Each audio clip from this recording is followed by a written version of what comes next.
नमस्कार दोस्तों, मैं हूं अभिषेक चौहान और एक बार फिर से आप सभी का हार्दिक स्वागत है आपके अपने YouTube चैनल आइकॉनिक स्टडीज़ पर। तो आज के इस क्लास में हम कवर करने वाले हैं जीके जीएस से संबंधित 30 बेहद ही शानदार क्वेश्चन और आंसर को, जो कि आपके आगामी सभी प्रतियोगी परीक्षाओं के दृष्टिकोण से बहुत ज़्यादा महत्वपूर्ण साबित रहेंगे। आप लोग किसी भी परीक्षा की तैयारी करते हो दोस्तों, तो ये सभी क्वेश्चंस बिल्कुल आप लोगों के एग्ज़ाम के लेवल के हैं। दोस्तों मेरी आपसे रिक्वेस्ट है कि आप लोग इस वीडियो को बिल्कुल भी स्किप ना करें। यदि आपके एग्ज़ाम में यहाँ से क्वेश्चन आता है तो आपका एक भी क्वेश्चन स्किप नहीं होगा। तो शुरुआत कर लेंगे हम लोग आज के पहले क्वेश्चन से। तो आज का पहला क्वेश्चन दिया गया है आप लोगों को कि भारत में चीनी का कटोरा किस राज्य को कहा जाता है। तो प्यारे साथियों, इस क्वेश्चन का सही उत्तर है उत्तर प्रदेश। दोस्तों उत्तर प्रदेश को कहा जाता है भारत में चीनी का कटोरा, तो ये आपको ध्यान रखना है, ठीक है ना। चलिए बढ़ते हैं अगले क्वेश्चन की तरफ। तो क्वेश्चन दिया है कि किस राज्य का लिंगानुपात सबसे अधिक है। सबसे अधिक लिंगानुपात वाला राज्य दोस्तों कौन सा है? तो वह है केरल, यानी कि राइट आंसर इस क्वेश्चन का रहेगा ऑप्शन सी केरल। मेरे प्यारे साथियों, यदि आपको इनमें से किसी भी क्वेश्चन का आंसर पता है तो नीचे कमेंट सेक्शन में आप उस क्वेश्चन का आंसर कर सकते हैं, ठीक है ना। चलिए, तो तीसरा क्वेश्चन दिया गया है कि भारतीय स्वशासन समिति की स्थापना किस वर्ष की गई थी। सही उत्तर होता है 1905, यानी कि option number D right answer हो जाएगा। आगे है कि मुगल काल के किस चित्रकार को पूर्व का राफेल कहा जाता है। दोस्तों पूर्व का राफेल किसे कहा जाता है मुगल काल में? तो दोस्तों इस क्वेश्चन का सही उत्तर रहेगा बेहजाद। दोस्तों बेहजाद को कहा जाता है मुगल काल में पूर्व का राफेल। तो सही उत्तर इस क्वेश्चन का रहेगा बेहजाद, यानी कि ऑप्शन नंबर बी। चलिए, तो आगे है कि संघीय व्यवस्था का प्रावधान किस देश के संविधान से लिया गया है। तो प्यारे साथियों, कनाडा से लिया गया है संघीय व्यवस्था का प्रावधान, तो ये भी आपको ध्यान रखना है। चलिए, तो आगे है कि भारत के मुख्य भूमि के तटीय भाग की लंबाई कितनी है। तो प्यारे साथियों, तटीय भाग की लंबाई है 6100 किलोमीटर, यानी कि 6100 किलोमीटर। तो ऑप्शन नंबर डी छठवें क्वेश्चन का सही उत्तर हो जाएगा। मेरे प्यारे साथियों, ये सभी क्वेश्चन सिलेक्टेड हैं और आप लोगों के बिल्कुल एग्जाम के ओरिएंटेड हैं। तो मेरी आपसे रिक्वेस्ट है कि आप लोग इस वीडियो को बिल्कुल भी स्किप ना करें। वीडियो पसंद आ रहा हो तो वीडियो को लाइक कर दीजिए, अपने दोस्त एवं भाई बहन में शेयर भी कर दीजिए। चलिए, सातवां क्वेश्चन दिया है कि पेरियार नदी किस राज्य में बहती है। तो प्यारे साथियों, पेरियार नदी बहती है केरल में, तो ये भी आपको ध्यान रखना है। नेक्स्ट है कि आसमान से देखने पर पृथ्वी का रंग कैसा मालूम पड़ता है।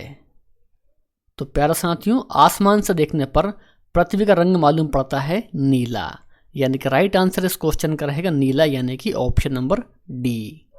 आगे है कि हिंदी भाषा का प्रथम महाकाव्य किसे कहा जाता है। दोस्तों पृथ्वीराज रासो को कहा जाता है हिंदी भाषा का प्रथम महाकाव्य, तो ये भी आपको ध्यान रखना है, ठीक है ना। चलिए, आगे है कि हेलमेट कप किस खेल से संबंधित है। परीक्षाओं में दोस्तों कई बार पूछा गया है। सही उत्तर हो जाता है टेनिस। दोस्तों हेलमेट कप का संबंध है टेनिस से। आइए तो आगे बढ़ेंगे। आधुनिक रूस के निर्माता किसे कहा जाता है। Very important question. सही उत्तर होता है स्टालिन। दोस्तों स्टालिन को कहा जाता है आधुनिक रूस के निर्माता। ऋग्वेद का हिंदी में अनुवाद किसने किया था। तो प्यारे साथियों, ऋग्वेद का हिंदी में अनुवाद किया था दयानंद सरस्वती ने। तो ये भी आपको बिल्कुल दोस्तों ध्यान रखना है, ठीक है ना। ICICI बैंक की स्थापना किस वर्ष हुई थी। तो सही उत्तर होता है 1955, यानी कि ऑप्शन नंबर बी। चलिए, तो नेक्स्ट है कि बनिहाल दर्रा किस राज्य में स्थित है। साथियों राइट आंसर रहेगा जम्मू कश्मीर। तो जम्मू कश्मीर में है बनिहाल दर्रा। आगे बढ़ेंगे कि जगन्नाथ मंदिर को किस वंश के शासक ने बनवाया था। दोस्तों जगन्नाथ मंदिर को बनवाया था गंग वंश के शासकों ने, यानी कि ऑप्शन नंबर डी इस क्वेश्चन का सही उत्तर है गंगवंश। नेक्स्ट है कि अभ्युदय समाचार पत्र का संबंध किससे है? तो दोस्तों अभ्युदय समाचार पत्र का संबंध है मदन मोहन मालवीय से। तो राइट आंसर इस क्वेश्चन का हो जाएगा मदन मोहन मालवीय। बुर्जिल दर्रा किस राज्य में स्थित है? सही उत्तर होता है जम्मू कश्मीर। दोस्तों जम्मू कश्मीर में है बुर्जिल दर्रा। आगे है कि क्राउन कांच का अपवर्तनांक कितना होता है? Very important question. तो सही उत्तर है 1.52 होता है क्राउन कांच का अपवर्तनांक, यानी कि राइट आंसर इस क्वेश्चन का है ऑप्शन सी। आगे है कि राजस्थान का हृदय किसे कहा जाता है? तो सही उत्तर होता है ऑप्शन बी अजमेर। दोस्तों अजमेर को कहा जाता है राजस्थान का हृदय, तो इसको भी आपको ध्यान रखना है। चलिए नेक्स्ट है कि LIC की स्थापना किस वर्ष की गई थी? सही उत्तर होता है 1956, यानी कि 1956 में हुई थी LIC की स्थापना। तो राइट आंसर इस क्वेश्चन का है ऑप्शन सी। चलिए 21 है कि भारत में पंचायती राज व्यवस्था को सबसे पहले राजस्थान के किस जिले में शुरू की गई थी? सही उत्तर होता है नागौर जिले में, यानी कि राइट आंसर इस क्वेश्चन का है नागौर जिला। अलकनंदा और मंदाकिनी संगम का संबंध किस प्रयाग से है? वेरी इंपॉर्टेंट क्वेश्चन दोस्तों। सही उत्तर हो जाता है रुद्रप्रयाग। दोस्तों रुद्रप्रयाग से संबंधित है अलकनंदा और मंदाकिनी।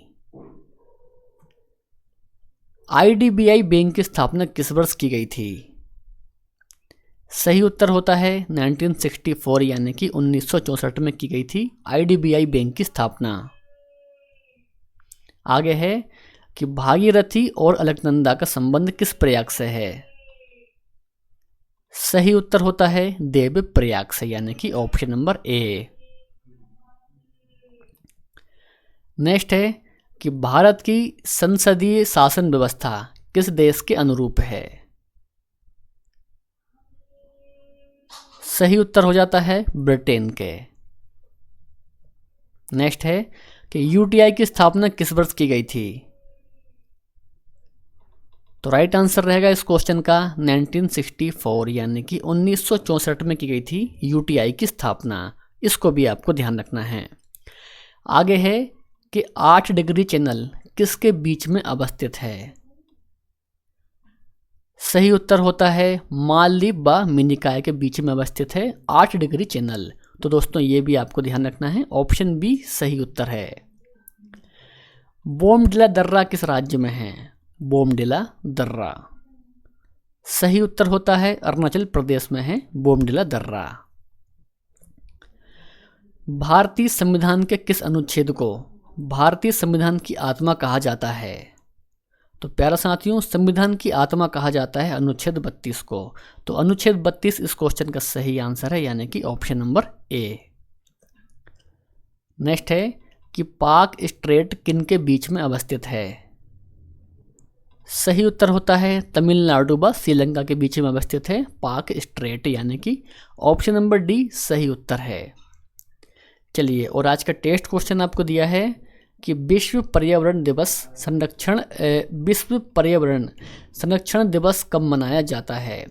11 नवंबर, 19 नवंबर, 24 नवंबर या फिर 26 नवंबर को।